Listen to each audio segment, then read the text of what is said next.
control with Planeswalkers and then beatdown with Calcite Snapper. He's just really great in general. I mean, the Shroud's super relevant against Jund and Red, obviously. And where I'm looking at your removal suite here, 3 Lightning Bolt, 1 Path, and 1 Band Charm. It's interesting selection of numbers there. Yeah, I have an O-Ring in there too. Basically, I didn't want to run a lot of paths, just because I don't really want to give the enemy lands. Lightning Bolt's great because you can always go on offense with the Calcite Snapper, Bloodbright Elf. There's like tons of explosiveness out of nowhere, so it's great to finish. And I feel like I have the late game on most decks with Jason and Johnny mentioned from Base Slayer Angel. So Lightning Bolt was mostly just a setup for early removal. Oblivion Ring is just a great catch-all. Deals with Planeswalkers, anything. And Band Charm was sort of, I wanted another Oblivion Ring, but I didn't want a lot of Maelstrom Pulse targets. Right. Which is why I had the Snappers. And Band Charm's just good in general. Of course, you have the ever popular Jace the Mind Sculptor. How's that been working out for you? He's been really, really, really amazing. Like the synergy with the entire deck is just awesome. When you're brainstorming, you put whatever you want on top and Bloodbraid into it. You can put like 4 casting cost cards on top, turn it into Brainstorm and then Scry. Cast whatever you want, put lands on the bottom. He's amazing. I've been almost exclusively brainstorming with him, and it's been awesome. So. And then finally, your Wait, I always have to ask about, first of all, one-ofs. Yeah. So this one-of Ponder. Originally, the deck was running, when it was blue-green-red, it was running 4 treasure hunts, and it's running 26 lands, so I basically have the same card advantage engine of the blue-white control deck without the Mind Springs. Mm-hmm. But as I tested treasure hunt more and more, it became like a little underwhelming late, because when you're playing Knighted Reliquary, 8 fetch lands, like Jace, treasure hunt, you run out of lands very quickly. And then I was testing Legacy the other day for tomorrow, and I was in a situation where I was basically dead unless I drew my one of Goyf that was still in the deck. I ripped Ponder, looked at the top 3, nothing relevant, shuffled up and ripped the Goyf, and I decided Ponder was probably good enough. And whenever I've cast it, it's been really good. It sets up crazy things with Bloodbraid Elf, so it's been nice. So then you're playing 2 Treasure Hunt. I am. Okay, so let's talk about that a little bit.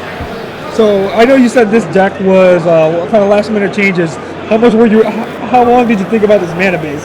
Seems like it'd be what kind of different cards you're trying to play here, like Calcite Sniper, then in the board Core Firewalker. How did you decide upon the mana base here? Basically, because I'm playing 8 fetches, I figured I need at least 2 of each basic land, or else I would just run out of targets pretty fast. But any more than 2 basic lands basically makes it really hard to cast anything else. Jungle Shrines and Seaside Citadels are just really great, especially because the Baneslayers are a last minute addition, and you really need to hit double white. But mostly, I mean, the Halimar Depths are probably my favorite land in the deck, just because there's so many times when just end of turn, crack the Knighted Reliquary, or even during your upkeep, you just basically set up whatever draws you want. So those had to be in there. Originally there was 4, but there's really just too many coming to play tap lands in the deck. So that's basically how I arrived at that. So do we have the sideboard? Do we have the sideboard coming up? Of course we have the sideboard coming up. We'll talk about the sideboard in a bit. So here we're looking through your sideboard. Of course, we saw the reason why you're playing 4 Firewalker. Right. So you won those for red match. Were you concerned at all about casting them, or? The thing is, because I'm bringing in another Path and Magma Sprays and Celestial Purge against red as well, I don't really care so much that I cast Core Firewalker on turn 2, more that I slow them down enough that I can stabilize. So the Core Firewalker is just as good on turn 4 as he is on turn 2. We're also looking at a Sphinx of Draw Isle. Why one of Sphinx of Draw Isle? He's good against Jund, but I didn't want to bring the curve up too much, especially because I have a tendency to take out Lotus Cobras against Jund, just because I don't really want them to be able to burn early removal. I'm trying to make Bloodbraid blank as often as I can from their side of the board. So I usually take the Lotus Cobras out, but Sphinx Draw Isle is obviously great against Jund, but any more than that just ramps up the cost too much. And we have the 2 Rocks Wormhunk. Was that more for red matchups, or? That's basically exclusively for red. At first I was going to throw it in for Naiad, because it's bigger than Wild Nacatl, but as soon as I started thinking about all the Basilisk colors running around, it just seemed terrible. So. And then 2 Day of Judgments. Yeah, they've been pretty good today. I basically just bring them in against Naya and like Mythic, anything that runs a lot of creatures. And because I have it and they probably don't, I can play around it more easily. Usually blowouts are my favorite. These two one-of Planewalkers. You got a one-of Jace. Indeed. You're playing what's that? What matchup are you planning to bring that in? Control matchups. He's just a way to vindicate their Jace, basically. But in rounds 1 or 2, I played against blue-white red control, and I was able to get the turn 2 Lotus Cobra, turn 3 Bloodbraid into that Jace, and just bury the person in card advantage. So even if you just hit him randomly, he's fine too.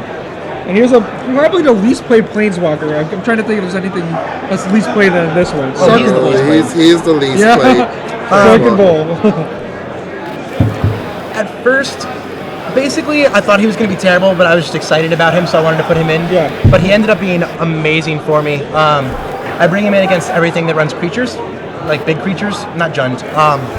Against Naya decks, it makes my Baneslayers bigger than their Baneslayers. It takes their Baneslayers, it takes their Spark Mages and makes it kill itself. It takes Spark Mages with Basilisk Collar if they're not expecting it. I can kill anything they own.